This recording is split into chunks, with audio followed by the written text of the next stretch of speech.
Hey YouTube, this is Nas here for the 8th episode of Duelist Almanac, talking about analyzing sets and how to do that. So, I'd figure, well, there's no good way to just go out and tell you how to analyze something and be like, look for X, look for Y, look for Z. I think it'd be more effective if I were to show you just a case study and then summarize everything at the end. So I'm going to be, this is the Yu-Gi-Oh! Wiki, and I'm using the next set that's going to come out in America, Order of Chaos. It's already come out in Japan. It came out November 19th in Japan, and it'll be out the 24th in America, and the sneak peeks are on the 14th and the 15th. So, Order of Chaos, it's kind of foreboding because it has chaos in it, and every set that has the word chaos in it usually breaks the game. Like Invasion of Chaos, that was the first set that we ever had that gave us a ban list.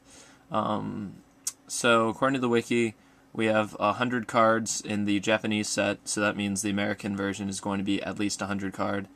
The TCG sneak peek is Insector X, Zekatahawk. It's terrible. Don't go to the sneak peek just for that. The cover card's Utopia Ray, which is also garbage.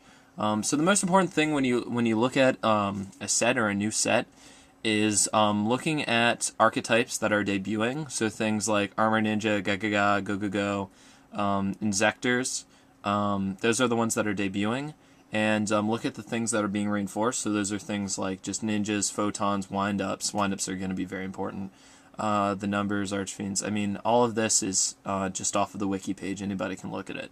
So the most important thing, starting off, besides looking at what archetypes are introduced and what archetypes are reinforced, is also looking at when the set's going to come out and when other promotional materials are coming out, like when the sneak peek is, when the special edition's coming out, when the new tins are coming out. Just keeping track of and being mindful of all those things help a lot when evaluating a set.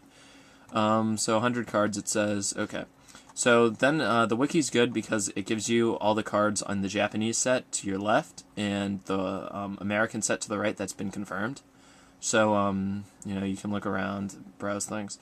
Things that I'm especially fearful of. I don't really care about the ninjas because I think the ninjas are all warriors. So, warriors are fairly easy to counter, even though, like, some of the air armor ninja, it has air behind it, like, that's hilarious. And I guess it's good that they can support each other, but they're all warriors, so I'm not afraid of them at all. Warriors are fairly easy to counter, and no warrior deck right now is topping. I mean, not even Junk Doppel, or E-Heroes. They're too easy to counter. So I'm not worried about the ninjas. What I am worried about a little bit are the Insectors. I'm sure most people are introduced to them already.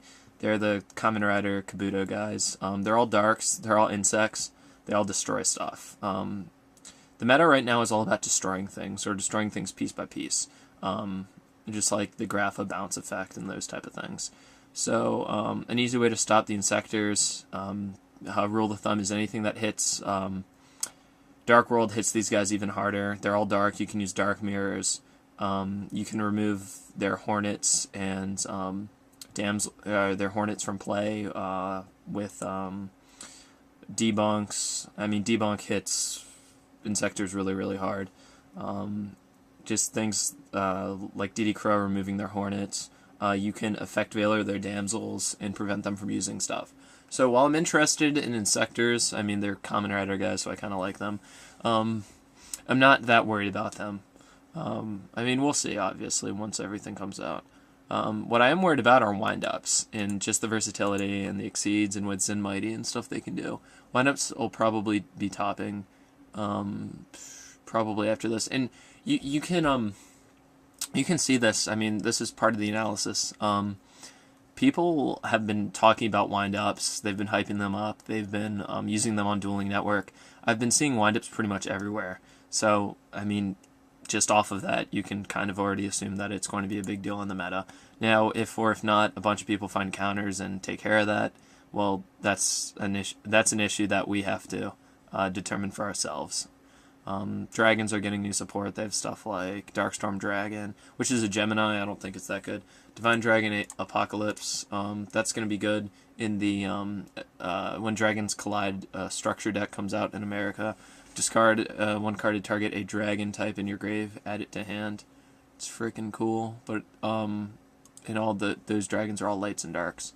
So I'd definitely be worried about the new dragons coming out. Well, not necessarily in this set, but over the summer. In sectors a little bit, definitely wind-ups. Also, they have a new weapon for... what's it called? The Sun Guy. Hyperion decks. A new weapon for Hyperion decks coming out is number 96, Black Mist. He's awesome, and he might get bumped up to Secret, but we'll see. I'd totally get one of these. So you need 3 level 2s, so you just use Venus and then go balls, balls, balls. At attack declaration, when this card battles an opponent's monster, you can detach 1 Exceed material from this card, have that monster's attack. This card gains attack equal to that amount. Now that's permanent. The one thing that is against this thing is it's dark. But that doesn't really matter, because going against Hyperion decks, you'd be siding in stuff like light mirrors, so the dark attribute isn't going to matter much. So they're getting a new weapon, so just by looking at that, you're seeing that it's supporting an old archetype. Same thing with or an older archetype. Wind Up Zen Mighty. This thing's great for wind-ups.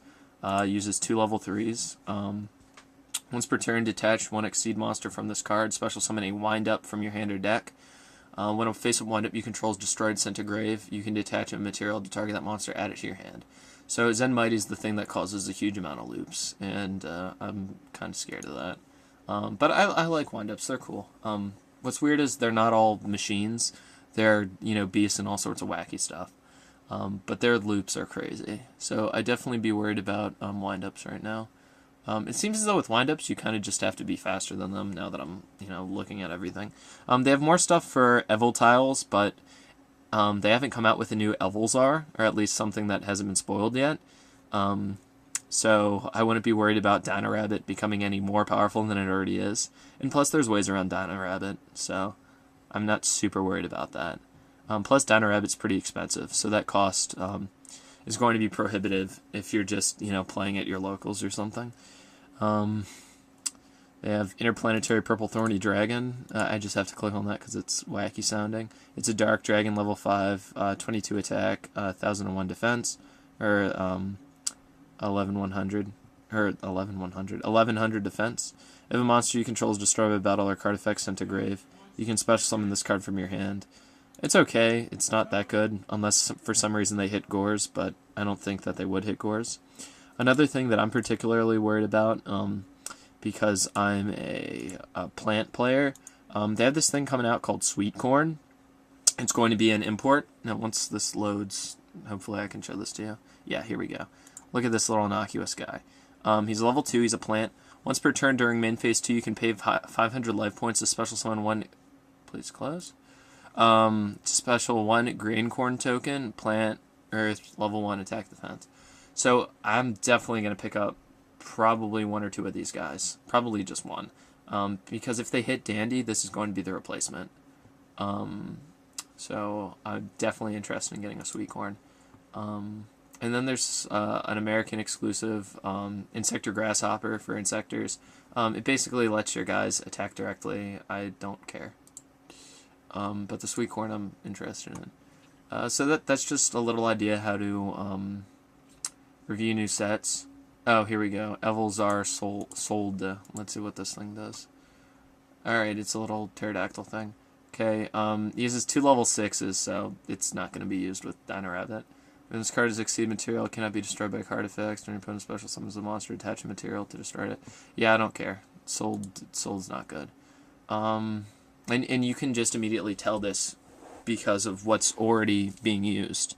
I mean, Lagia and Dolka already shut that down. Also, we're getting Torbus, and I mean Torbus is okay. It's not super duper broken. It's just a pretty good effect. So that's just an idea of how you evaluate a set real quick. Tomorrow's probably going to be my last episode. I'm going to be talking about trade theory and the difference between price versus value and things of that nature. Just give you a quick briefing on trading. But other than that, I'm pretty much done the series. I hope everybody liked it. If there's something that you guys think that I should have gone into more depth or addressed specifically, just please message me or comment on this video. But other than that, this is Nas signing off. Thanks for watching. Have a great day. Peace.